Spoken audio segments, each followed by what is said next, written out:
on the Zero Hour. I'm your host, Richard RJ Eskow. Nancy J. Altman is president of Social Security Works. She is a longtime expert in the field of Social Security and social insurance.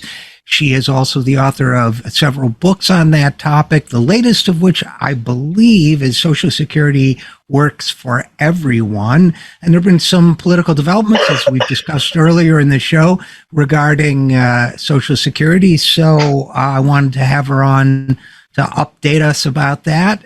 Therefore, without any further ado, Nancy Altman, welcome back to the Zero Hour. Thank you so much for having me. You bet. And so a couple things, as I mentioned, are going on. One is my old buddy, John Larson, Representative John Larson, a veteran of the insurance industry like myself, has reintroduced his Social Security Stabilization and Expansion Bill, the Social Security 2100 Act. I believe he did that this week. And I thought maybe you could tell us a little bit about that, since, you know, it gets enhanced and changed a little bit with each iteration. Yeah, I think this one is even better. What the bill does is it expands benefits across the board. In addition, it has very important targeted benefit increases. It has a caregiver credit. It has better benefits for widows, widowers. It gets rid of something that really affects public employees, something called technical provision called WEP GPO. It even has a tax cut in it. It's got lots of ways to improve people's economic security, and it pays for it following the lead of President Biden by having no one who has income under $400,000 pay even a penny more. It's limited to those earning over $400,000, and they basically are contributing, just beginning to contribute their fair share. It's certainly not an undue burden. It's basically contributing what minimum wage workers and middle class workers contributing on all of their income, wage income, and investment income. And as a result, it not only has all these expansions, quite a number of very important expansions of the program. It restores Social Security to something called close actuarial balance, which means that Social Security can pay benefits in full and on time for the foreseeable future. It eliminates the current manageable projected shortfall. It eliminates that and pays for the benefit increases that it proposes. So it's a really excellent bill, and it has nearly 200 co-sponsors, although unfortunately no Republicans, only members of the Democratic caucus. Yeah, I keep saying that, you know, if a Republican wants to sign on to this, great. But, you know, the fact is, there are a couple things. I mean, I do want to get back in a minute to the caregiver credit, because I think that's an underrecognized and really important provision and issue. But globally, Nancy Altman, I wanted to talk a little bit about this this sort of financial mindset of so many of the discussions about Social Security. One of the things that has frustrated, as you know, I've been writing about Social Security, thinking about oops, I just knocked my camera, writing and thinking about Social Security for a long time.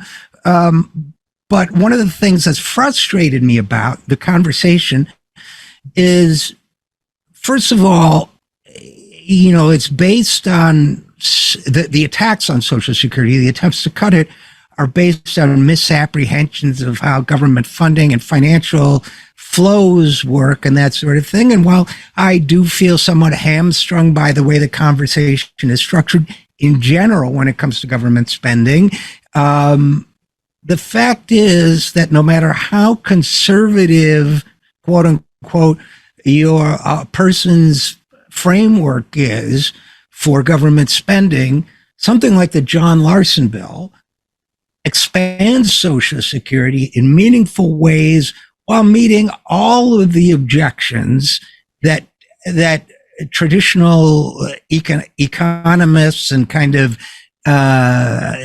zero sum or whatever financial analysts could possibly make. It quote unquote pays for itself, which, the whole PAYGO ideology has been problematic for me at sometimes, but no matter what objection has been raised along those lines of fiscal responsibility, et cetera, it meets all of those objections. So it seems to me that the only pushback is to pretend it doesn't exist. Am I missing something? You're not missing anything. I mean, I talk sometimes about the opposition to Social Security being a solution in search of a problem.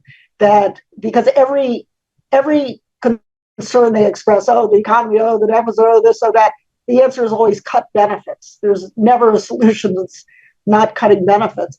And this really undercuts, when they say, oh, we can't afford Social Security. That's kind of, President Bush, when he proposed his privatization plan, said Social Security is great, and then almost whispered, for the 20th century, but this century we can't afford it. Of course we can afford it. It's 5% of gross domestic product. Currently, the end of the 21st century, it's only going to be 6% of GDP. We spent more than 1% of GDP in response to the COVID crisis. We spent it in response to 9/11. I mean, there's no question. It's a question of values, not affordability. But the opponents, the reason they don't want to have the debate about values is because even the most conservative parts of the Republican base value Social Security, don't want to see it cut. They tend to be rural voters, older voters who are most dependent on Social Security. So what they do instead is ignore it and convince the media that is really enabling the opposition by saying, well, it's not realistic because it only has Democratic support. Well, if you talk about it, maybe it will gain some Republican support, or they're going to be voted out of office. So it's again, it's self-fulfilling. It's not a debate in the open, transparent, which is what we should have on a program that's so important and that affects all of us. And another aspect of this global conversation that I keep getting frustrated with and keep wanting to go back to is the way we saw this in the recent Senate Budget Committee hearing, Senator Grassleys' comments and so on. But the perennial comment, we've seen it in recent editorials from the New York Times, the Washington Post, the usual suspects, that Medicare and Social Security are this huge part of the federal budget. And leaving aside for a second Medicare, very important, I think we agreed needs to be expanded and strengthened. But so taking Social Security now, just as a separate case, Medicare, the reason why I'm setting it aside, Medicare has dedicated revenue through the payroll tax, but also is enhanced by general funds, as I understand it, government funds. But Social Security, what they never talk about when they talk about, wow, this is such a big line item. On the one hand, they'd say it's going to run out of money and we'll have to cut benefits. But on the other hand, they say, look at what a big, these pie charts, look at what a big chunk of the federal budget it is. But whenever they show that slice of the federal budget pie chart, they never say, that represents Social Security, they never say, but that entire slice was pre-funded by payroll taxes. So, once in a while I get complaints from modern monetary theory people, and I understand modern monetary theory. I think it's a great lens for looking at the world. But the fact is, in the landscape where the political debates occur, that entire Social Security slice is paid for. So they're having it both ways, right? I mean, they're saying, oh, it's going to run out of money, but they're also saying it's a big chunk of the budget. Well, you can't make both arguments at once. Exactly. Either the defense budget is running out of money, or it's a big part of the budget that's being deficit. I mean, the reality is that Congress, a number of Congresses in the past, have been very concerned about exactly what you're talking about and enacted. It's in the law. I could pull up the statute number that says that Social Security's income and outgo are not to be counted as part of the federal budget. The same way that a private company sets up a pension plan and the law requires that they set aside the money in a pension trust and they can't commingle and all of that, that it's the pension trust survives even if the company goes bankrupt, and that's part of the protection. Social Security money is dedicated, it's held in trust. There's a board of trustees that have fiduciary responsibility. And in fact, it's very conservatively managed and financed, unlike most private pension plans, where the employer contributes the full amount. Here, employees contribute half. The employer only matches dollar for dollar what the employee contributes. There is no borrowing authority. It can only pay benefits if it has not only enough revenue to pay all the benefits, but also all the associated administrative costs. So administering the program doesn't cost the federal government anything. And in fact, it has a accumulated reserve of $2.8 trillion. And as the chief actuary said in testimony he gave this week, that of I think it's something like $33 trillion that the federal government has issued in government bonds, and that about 10% of that, almost 10% of that, $2.8 trillion, is money that was Social Security invested in those federal bonds. And if Social Security hadn't, then we still would have had that deficit. It would have come from somewhere else. So the point is that there's a lot of, as I say, not talking about the real issues, but trying to confuse people by talking about, as you say, oh, it's unaffordable, it's running out of money, which means it does have dedicated revenue, otherwise it can't run out of money and it can't spend. Or it's a big drain on the budget, in which case it can't run out of money any more than the Defense Department can run out of money. And so I mean, sure, MMT is right. I still, by the way, remember fondly when I was working for Bernie, the lunches you and I and Stephanie Kelton of MMT fame would have. But, sure, Congress could declare Social Security will pay 100% of its benefits forever and stop, and commingle funds and do whatever it wants to do.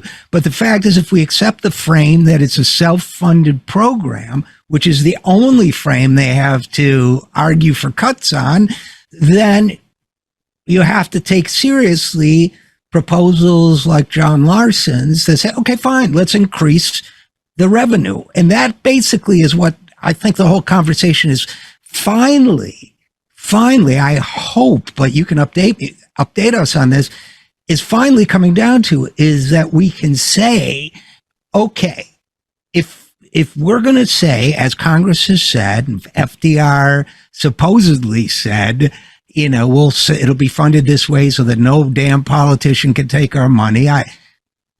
One source for that, I think I tracked out, but if we're going to say that, here's a proposal. In fact, there's more than one proposal out there, but here's a viable proposal that says the wealthy who are, I think Jeff Bezos has done, last I looked, paying his share of the Social Security tax 30 seconds into the new year or something, then, okay, here's a proposal that fixes that. Isn't that, well, I mean, like the Senate Budget Committee had a hearing on Wednesday, and I believe it was called Making the Wealthy Pay Their Fair Share, which is how the difference in at least how these hearings get named when the Democrats are in the majority. But wasn't it something like that? Yeah, and in fact, we're really only having half a debate. It's hard to have a debate when the other side is playing rope-a-dope and not engaging, because the reality is, as you say, that it's a dedicated revenue. It's a self-funded program. It's two things. The first question should be, what level of economic security do we want? As important as it is to fund Social Security, that's only a means to an end. As you say, back during World War II, President Roosevelt had just started Social Security, wanted to increase the FICA rate, and Congress didn't want to increase it during wartime when they were increasing other taxes. So they simply passed a law saying that if Social Security couldn't pay its benefits, there'd be federal government would guarantee them. Now, they never had to actually use any general revenue because the wartime, there were many more people working, and all of a sudden a lot more money was going in.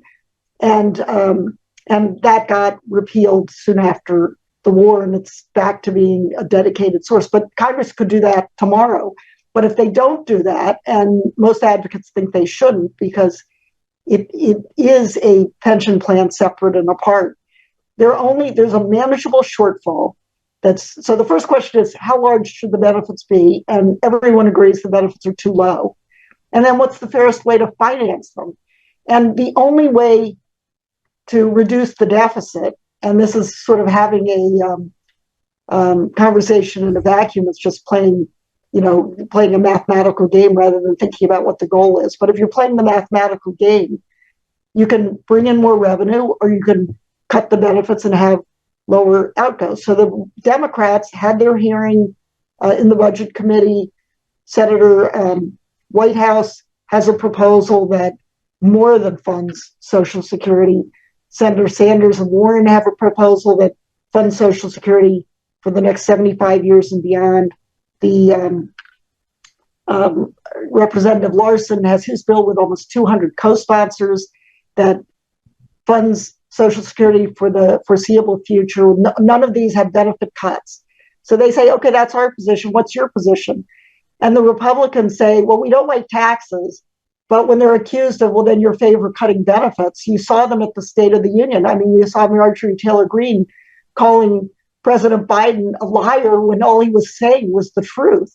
So it's very hard to have a debate when one side says, okay, our preferred solution is increased revenue. What's yours? And they say, well, can we talk about it behind closed doors? Can we settle the mission? Can we do something fast track? And they say, well, then you're for benefit cuts because doing nothing will eventually cause automatic cuts. And they go, who, what?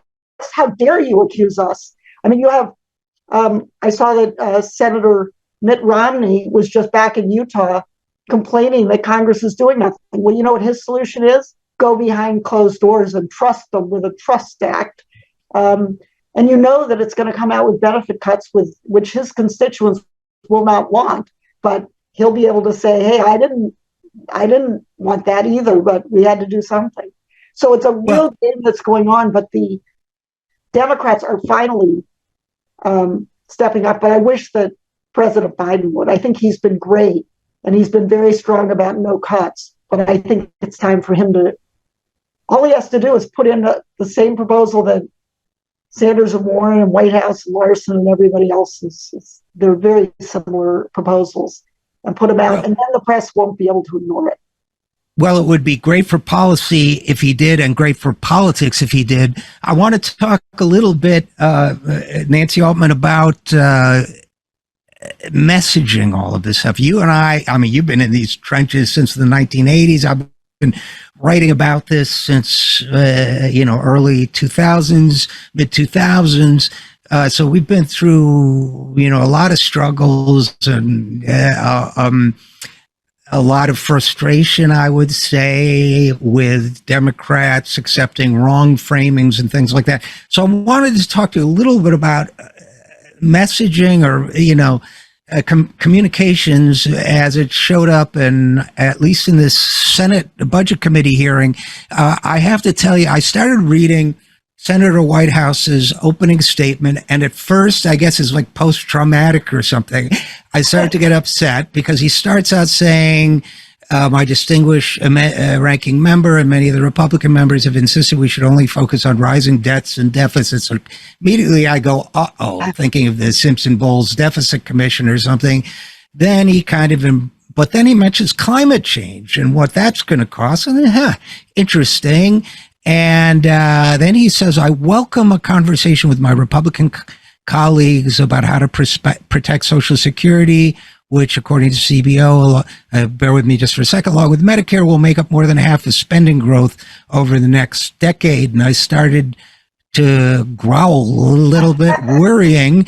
But then it's almost felt like he was setting them up for, a switcheroo, because he then says, it's mentions that it's an earned benefit. And then he says, this hearing, he mentions what you mentioned, the booing of the president at the State of the Union, says, well, we're proceeding under the premise that Republicans want to extend Social Security solvency while not cutting benefits. That, of course, leaves only one option: raising revenue. In other words, I was grateful I hung in with Senator Whitehouse as long as I did. Then he talks about win-win common sense solutions, because I think what he was doing, and I hope it works politically, is I think he was taking their framing and flipping it on them, a little political jujitsu. Am I right about that? You think? Exactly right. And, you and I share our stress and concern about Democratic messaging. But I thought at that hearing, not just Senator Whitehouse, but there were about 5 or 6 Democratic senators who were there and made statements and asked questions. And I thought they were, for once, all saying the same thing, and what they were saying was exactly right. Social Security has been a winning issue for the Democrats starting in 1936. But in the 1990s and 2000s, somehow Democrats got convinced by Republicans that what they were going to have to do would be unpopular, and they should just go behind closed doors and hold hands.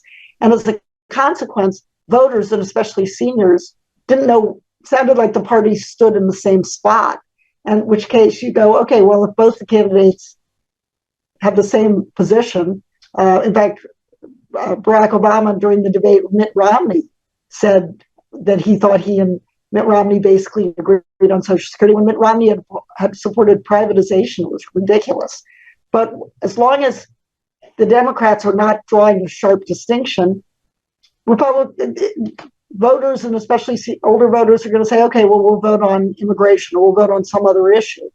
And that is a losing proposition for Democrats. And it's also wrong. We should have an election where we know where the parties stand.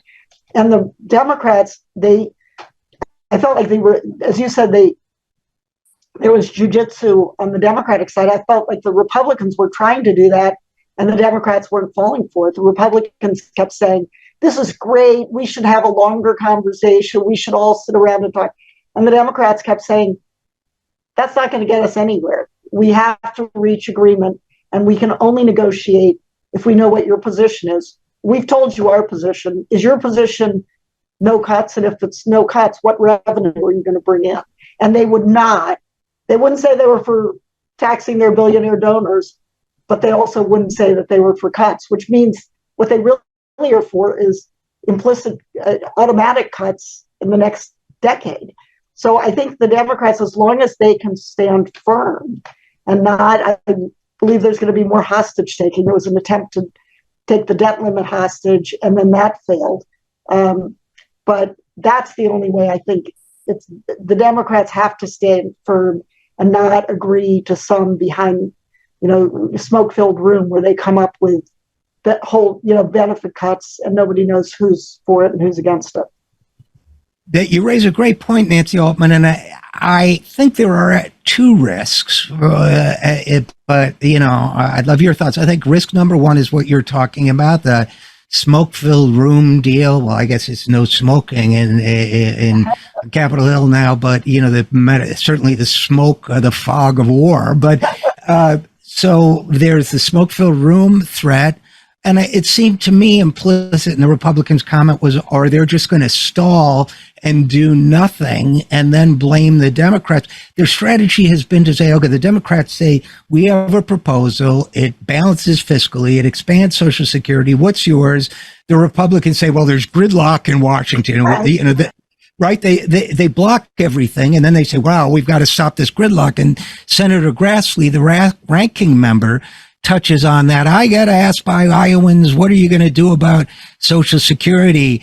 unless Democrats and Republicans sit down at the same table, nothing's going to get done. Well, of course, they were sitting in the same room when he made that statement, but that's the room where you're supposed to have these conversations. But as you say, he wants to go behind closed doors. And what they're trying to say, and what they've said for a long time, is, oh, it's just Washington gridlock and nothing gets done. It harkens back to the Simpson Bowles rhetoric, the Peterson Foundation rhetoric of let's be adults, let's get in a room and make the tough decisions. It's all BS, but you think people will buy it? Well, the problem is that it's not just the Republicans saying it, it's the mainstream media that's Right. They're the ones that are saying nothing's happening. Here you've got the Democrats introducing a bill that has virtually like 90% of the Democratic caucus that is our original co-sponsors. This is the John Larson bill. And there's crickets from the mainstream media about it. In fact, worse than crickets, there are editorials in the New York Times and the Washington Post saying there's gridlock in Washington, nobody's doing anything on this issue. So that is the problem, that the message is not getting through. I think the only way to break through that, because the Washington Post and the New York Times, especially the Washington Post, seems to have dug in its heels that they want to see cuts to Social Security. Right. And so they definitely don't want to report on these ways you can expand the program, which is, of course, what the American people want. It makes me wonder, I'm sorry to interrupt, Nancy, but it does make me wonder why they want it so much, because they just are not letting up. I guess it's just, what's been called, what Gore Vidal called a conspiracy of shared values, right? They just think I don't know, or maybe they're what do you think? You mentioned Pete Peterson before, who was the late Pete Peterson, who was Secretary of Commerce under President Nixon, and had for the last 40, 50 years of his life was on this vendetta to cut Social Security. But he tried to present himself as this above the fray, I'm just interested in good government. And the problem is that the good news is the American people are united, that Republican voters, along with independent and Democratic voters, want to see Social Security expanded. They don't want to see it cut. They want to see the wealthy pay more. But there's always been what President Eisenhower called a small splinter group, whose numbers are negligible, and according to a direct quote from President Eisenhower, and they are stupid. But they are people like Pete Peterson, the Koch brothers, extremely wealthy, and they have, because of their wealth, they have unbelievable access. So they're at the same cocktail parties with the editors of the New York Times and the Washington Post, and they're all whispering together. And what they're saying is, oh, no, we've got to rein in this program. We've got to cut these benefits. And unfortunately, too many Democrats had bought that false narrative, but now they're not. And the question is, how do we get the media to report that there really is the reality that this is a matter of values, and the Democrats do have a proposal. I think the only way to really break through is to have the president. He's been fantastic on no cuts and pushing the issue, but I think Donald Trump is saying no cuts. I think to really make this an issue in 2024, the president has to come up with a proposal that's essentially the same as the other proposals we've talked about.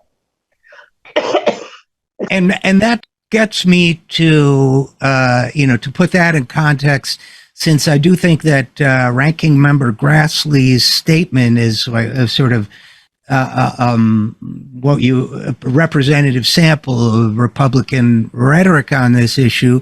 I would characterize it as 80% horse crap and 10% straight up lying. For example, he says raising taxes on the rich will not get the job done when there's, analytical work that shows it does get the job done. Absolutely. That, CBO and Social Security actuaries say it gets the job done. So that's just lying. And so let's say the lying is 15%, that leaves 5%. And that gets to the one line, to your point earlier, the one line that lands for me, or the two lines. And it is as follows, from quoting Senator Grassley. Unfortunately, no, I don't agree that President Biden has refused to provide any leadership on this issue, which is what he says. But he goes on to say, his, meaning Biden's, budget includes $4.7 trillion in tax hikes, but not a single proposal to extend the solvency of the Social Security Trust Fund. This is, I think, on the one hand, a negative vulnerability of the president's politically, that he doesn't have his own proposal as opposed to Sanders, Warren, or Larson, and so on. But also it's the opportunity, as you say, for him to step forward. So what would it take to convince him? I mean, I don't know that there are issues where I disagree, and he'll never be convinced. On this one, I think he can be convinced. I see that as possible, but how would one go about doing that? Well, it's interesting. First of all, I disagree with Grassley that it's a problem that he didn't have it in the budget, because we talked about Social Security is not part of the federal budget by law. It's separate. But I do think, the Republican Study Committee did the same thing. They said what Biden is proposing is a 23% cut in Social Security. Now, that logic is that if you do nothing and you wait till 2034 and you don't bring in any revenue and the projections are exactly correct, then you are going to have that kind of an across. Yeah. But that's not there. Again, so ridiculous to say it's Biden's proposal, but this could be a jujitsu play, because they're all saying, where's your proposal? Where's your proposal? And what I would hope would be that sometime in the next few months, he unveils a proposal. It would be extremely popular. It would put every Republican, including anyone who runs for president, including Donald Trump, who's the only one. The others have proposed cuts to Social Security, but Trump at least understands the politics, even though he proposed cuts as president. But the point is that what will it take? In some ways, I do think the Republicans, as you know, I and our organization, Social Security Works, we're not an arm of either party. We do what we think is right. We will criticize the Democrats when they should be criticized. We criticize the Republicans when they should be criticized. And I actually think that that it would be very good for the country. It would be very good for restoring Social Security's intangible benefit of security. And it would be excellent policy and excellent politics for President Biden to, again, President Biden actually does have a proposal. He ran on expanding Social Security with no cuts and requiring those earning over $400,000 to pay more. So that's why Larson and White House have used the $400,000 threshold. He actually does have a proposal. He has to propose it as president, not just as candidate Biden. And I actually think the Republicans are doing, in some sense, a service by, and this is the jujitsu point, because they keep saying, where's the president's proposal? He's not proposing anything. And if he all of a sudden says, okay, I've got a proposal for you, here it is, then what are they supposed to say? So it would be very clever. And I don't think it's harmful for him to wait a few more months to do it. But we're getting up to the, we're going to have a big fight over government shutdown. The government needs to have additional funding starting October 1, the new fiscal year. So I would hope he would propose it. He could propose it on August 14th, which is the anniversary of Social Security being signed into law in 1935. He could do it around Labor Day because it's an important benefit for workers. It's workers' economic security. There are ways he could do it, but I would hope he would do it before September 30th. And I think all of us should be, every way we can, whether it's through writing, through this kind of conversation, through confidential calls to the White House to people who have contacts with people who work there.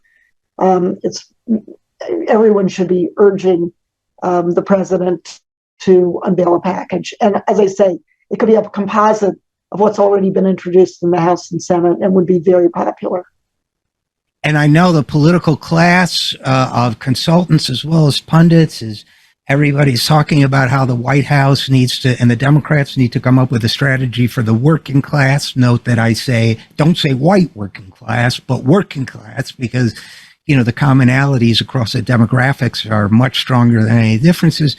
And this seems to me that rather than any kind of tacking to the right or pseudocentrism or whatever, this seems to me to be a perfect area for reaching out to those disaffected voters, and offering them something concrete in the way of financial security. Part of the solution could be increasing the minimum wage, because that would also bring more revenue into Social Security. I mean, you could have a whole package that is, as you say, is for the working class and the middle class, and really is good policy and excellent politics. So we'll have to keep watching to make sure. I can't say.